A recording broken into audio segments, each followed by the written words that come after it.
I don't have much time, but this is the moment that decides everything. Hey, Fred,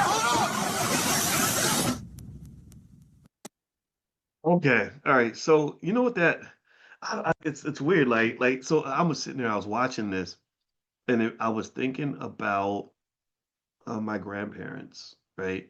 And um and I don't know if something, and I don't know, I got a little choked up at the end. It's like the thing is pulling me. It's kind of so dramatic. And I was thinking about my grandparents. And does anybody how many of you have a grandparent that lost their home?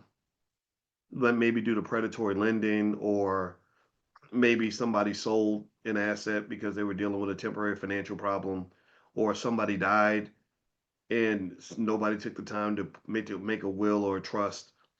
And so you didn't just lose money, you lost relationships because of it. Like you have siblings that haven't spoken to each other in 10 or 15 years because of it, right? Like I thought about that. I thought about, I was thinking about just like, I think my grandparents got married in the 1940s, early 1950s.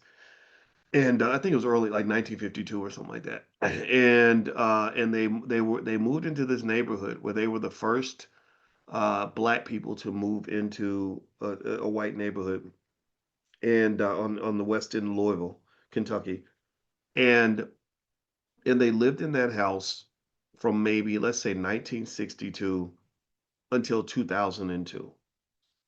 A lot of equity got built. The neighborhood changed, of course, like a lot of neighborhoods. It became a black neighborhood over time, and now, unfortunately, the neighborhood's gotten pretty bad, but now it's being gentrified.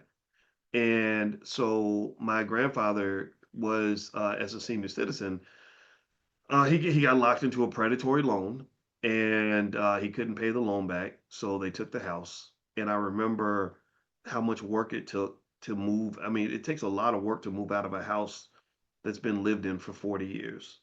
Just going through the basement and all the stuff that's in there, just all the, not just the memories, but just that the house is almost like a living soul. You know what I mean? Like it's just infused with the DNA of a thousand Christmases and a thousand heartbreaks and childbirths and everything that happened over those years. Multiple generations came up in that house, and here we were having to pack it all up and move out because of something that happened with a bank loan.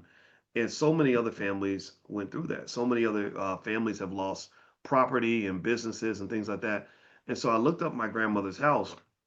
I'm intrigued with both of my grandmother's houses because my other grandmother on my mother's side, the one who's the Panther, that you see, Felicia, her house. She moved into her house in 1968 and was there probably until about 1980, 88, maybe 20 years. And I grew up in that house. So I'm intrigued with both of those houses. And I literally looked them up because I thought about buying them just because I know with my parents' house, I'm not ever selling that, right? I'm connected in that way.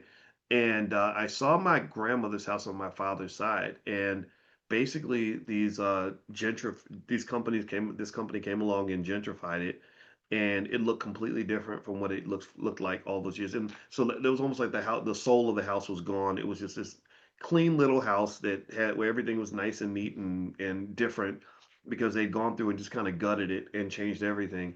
And so people would move in the house. They don't know how deep and rich the soul and the memories of that house actually are. And I think that they probably increased the value of the home maybe to double what it was when we had to move my grandparents out.